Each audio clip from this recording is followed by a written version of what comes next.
Okay, in this segment, we are going to look at just one more property of tensors, and then go on to topics that will bring us much closer to continuum mechanics itself, rather than just these definitions and properties of vectors and tensors.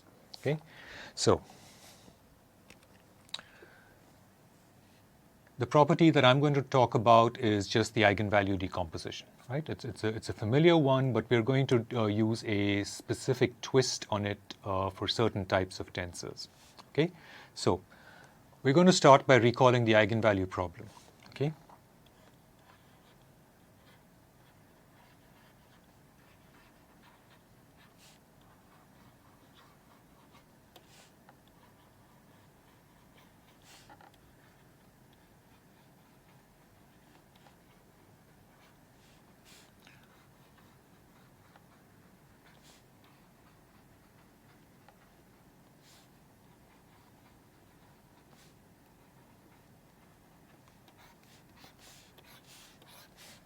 Okay, and the way this works, we're going to use our notation from linear algebra, but we're really going to talk about this for tensors, okay, not just for matrices. Okay, so as before, we have A belongs to GL3. Okay, and let's suppose that U is a vector. Okay, furthermore, let's write lambda is a scalar. Okay, that's what we have. Now, as you recall, the standard eigenvalue problem from linear algebra is the following, right? So the standard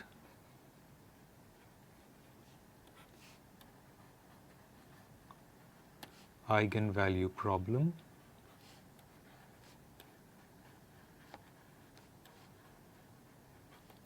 right? Standard eigenvalue problem is A of u equals lambda times u. Okay? And the way we pose this is the following. Given A, find u and lambda such that A of u equals lambda u. Okay? So, given A, find u and lambda such that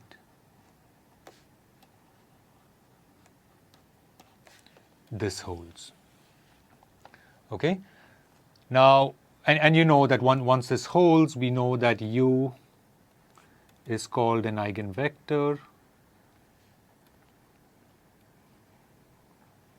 right? And lambda is the corresponding eigenvalue. Okay? Now, we're not going to get into details here about how we actually solve this eigenvalue problem and so forth. We're just going to sketch it out. Okay? We're not going to get into detailed solution techniques. Right? You recall that the way this proceeds is the following. Okay? What this implies, you will recall, is that A minus lambda multiplying this tensor, right, which can be written as the identity matrix, all of this acting on u has to be equal to 0. Okay? All right. Now, you recall that to find non-trivial solutions of this problem, okay, so in order to find non-trivial solutions,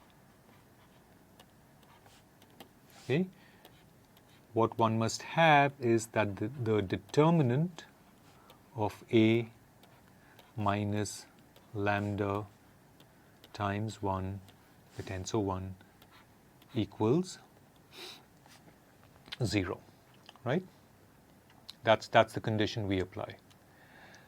What that condition gives us is the so-called characteristic polynomial. Okay, so this leads to the characteristic polynomial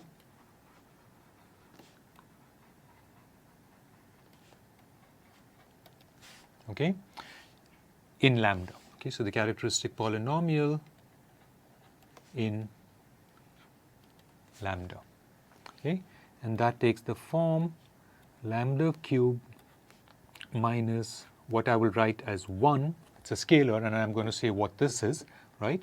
So you get lambda cube minus 1 lambda square plus 2 lambda minus 3. So this is the characteristic polynomial.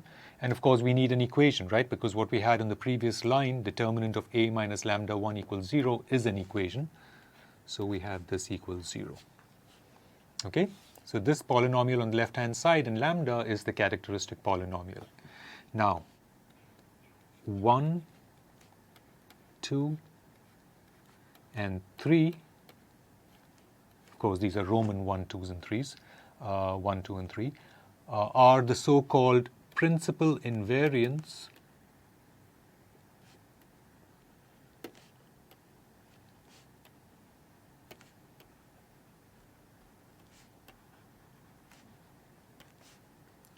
of A. In particular, 1 equals trace of A, 2 equals 1/2 of the trace of A squared, right, the square of the trace of A, minus the trace of the tensor A square. And 3, Roman 3, is simply determinant of A.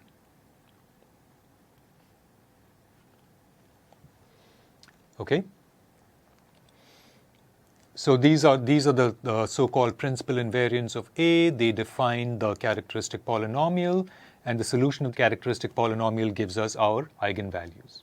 Okay?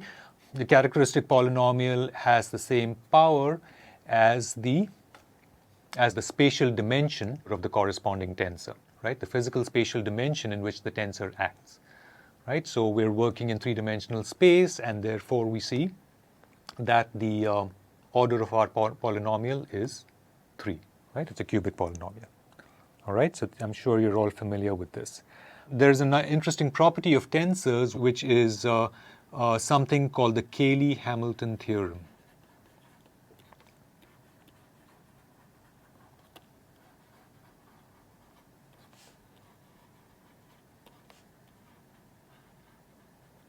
Right?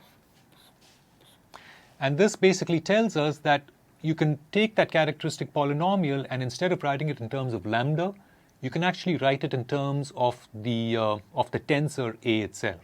Okay? So in that form, it would appear as A cube minus the first principal invariant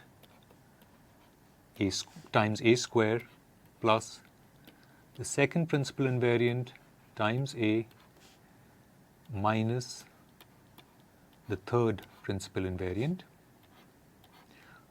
times our identity matrix, or our tensor 1, all of this equal to the 0 tensor. Okay? And this thing essentially tells us that a tensor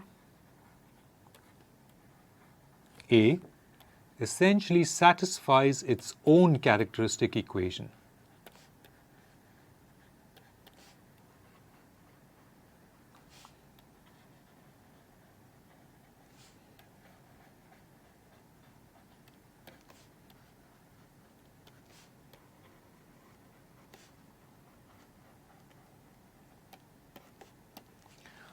This is a result that we may use at some point to prove certain conditions and to develop further results in continuum mechanics.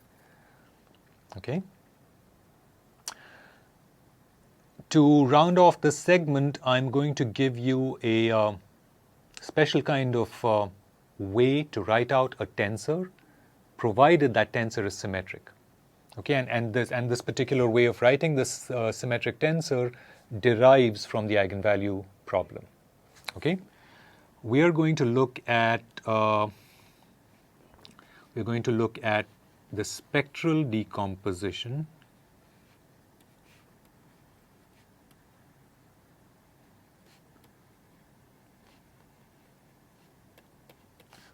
of symmetric tensors.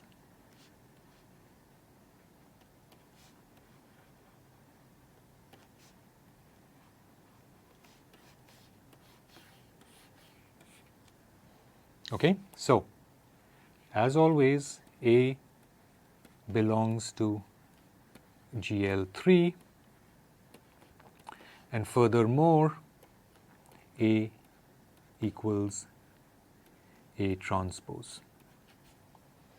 Okay, now if we have this sort of situation, then let's suppose that because we're working in 3 dimensions, A has an we can do the eigenvalue decomposition of A, we can get the 3 eigenvalues and eigenvectors.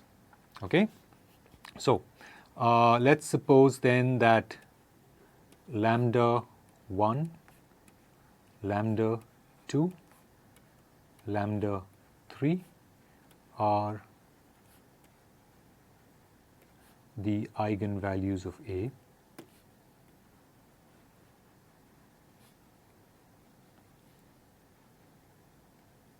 Okay, and let me suppose furthermore that U1,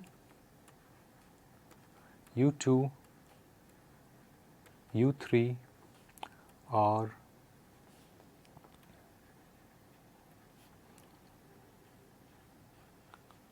the corresponding eigenvectors.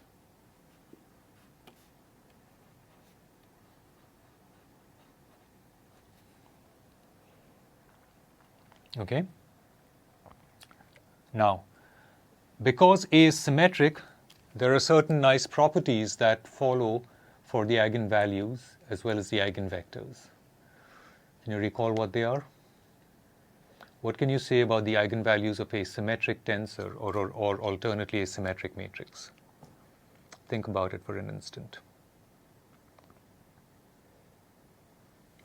Okay? All right. Since A equals A transpose, that is A is symmetric, right? So that's symmetric.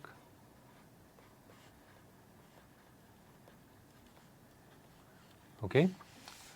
What it implies is that lambda 1, lambda 2, lambda 3 are indeed reals. Right? Right? They're real numbers. Okay, they're not complex numbers. Right? Okay. Furthermore, what it says is that U1, U2, U3 can be defined so that they form an orthonormal set. Okay?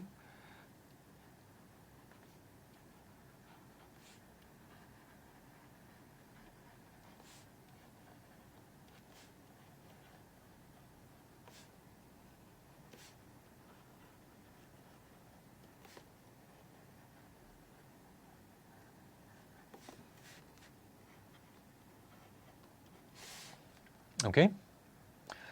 With all of this in place, we can write out the spectral decomposition of A.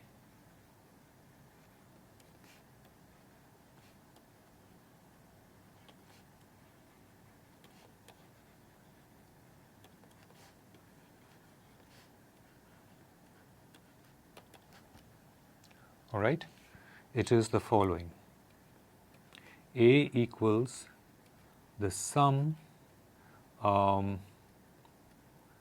capital I going from 1 to 3 of lambda sub I ui tensor ui. Okay. So this holds in this holds in general. Now this form is most convenient if the eigenvalues are distinct. All right. So this holds if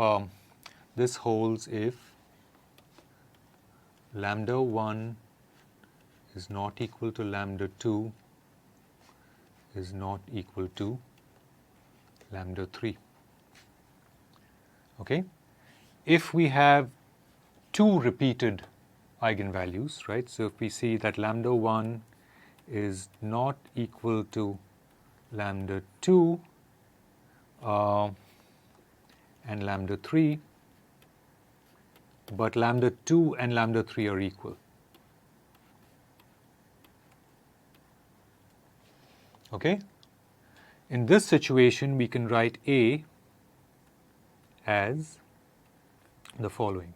We can write A as lambda 1 u1 tensor u2 plus lambda 2 or lambda 3 because they are the same times our tensor 1 minus u1 tensor u1. Okay? All right, this is if two of the eigenvalues are repeated. In the case that all three eigenvalues are repeated, right, if we have lambda 1 equals lambda 2 equals lambda 3, okay, in this situation we have A equals lambda 1 times our tensor 1. Okay? Right? Now, if you think about it, this very last result tells us that our tensor 1, okay, can be written in general. Okay? What this implies is that this tensor is always writable, so to speak, as the following sum.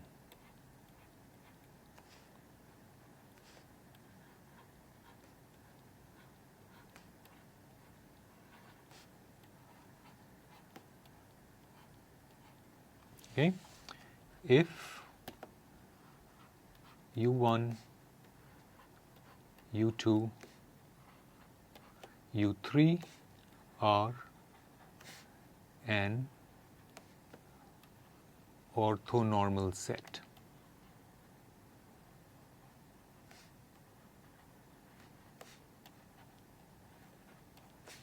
Okay, in particular,